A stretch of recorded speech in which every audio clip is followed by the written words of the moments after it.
ఆశీస్సులతో హిందూపురం ఎమ్మెల్యే పద్మభూషణ్ శ్రీ నందమూరి బాలకృష్ణ గారి యొక్క సహకారము మరియు వారి మా మీద మా కమిటీ సభ్యుల మీద అందరి మీద పెట్టిన నమ్మకంకి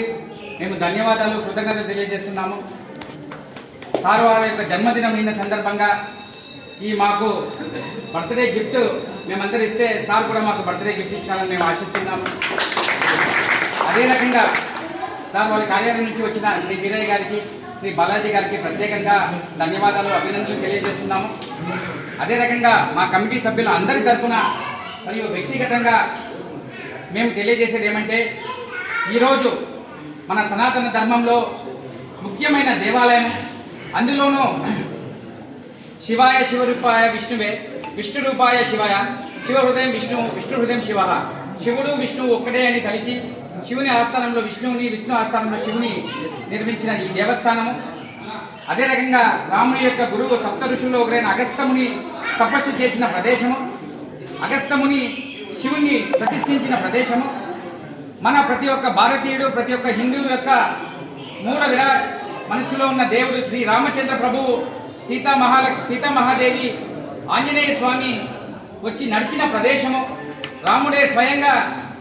లేపక్షి అని పిలిచి లేపాక్షిగా ప్రసిద్ధిగాంచిన ప్రపంచంలోనే ప్రసిద్ధిగాంచిన ఈ ప్రదేశముకు ఒక ఆలయ కమిటీ చైర్మన్గా ఆలయ కమిటీ సభ్యునిగా బాలకృష్ణ గారు నియమించినందుకు వారికి ఇంకొకసారి హృదయపూర్వకంగా ధన్యవాదాలు తెలియజేస్తూ ఆ సాటి కమిటీ సభ్యులందరూ కూడా నా మీద నమ్మకంతో నన్ను ఆలయ కమిటీ చైర్మన్గా ప్రపోజ్ చేసినందుకు వారికి కూడా ధన్యవాదాలు తెలియజేస్తూ ఈ ప్రక్రియ మొత్తం సహకరించిన ఎమ్మెల్యే యొక్క కార్యాలయం నుంచి వీరయ్య సార్ గారికి, బాలాజీ గారికి మరియు సురేందర్ సార్ గారికి, శ్రీనివాస్ సార్ గారికి అందరికి కూడా ప్రత్యేకంగా వ్యక్తిగతంగా అభినందనలు తెలియజేస్తూ అదే రకంగా ఇక్కడున్న లేపాక్షిలో ఉంటున్న ప్రజలందరి తరఫున ఎవరైతే స్థానికంగా నాయకులుగా ఉంటూ స్థానికంగా రోజు దేవస్థానం చూస్తూ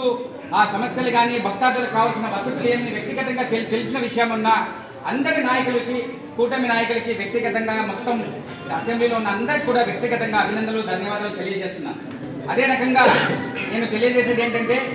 ఈ సనాతన ధర్మం యొక్క మూలమైన దేవుని యొక్క కమిటీ మెంబర్స్గా ఏమైతే మేము నియమ నిబంధనలు ఎండోన్మెంట్ దేవస్థానం నుంచి ఇచ్చినారో దేవుని సాక్షిగా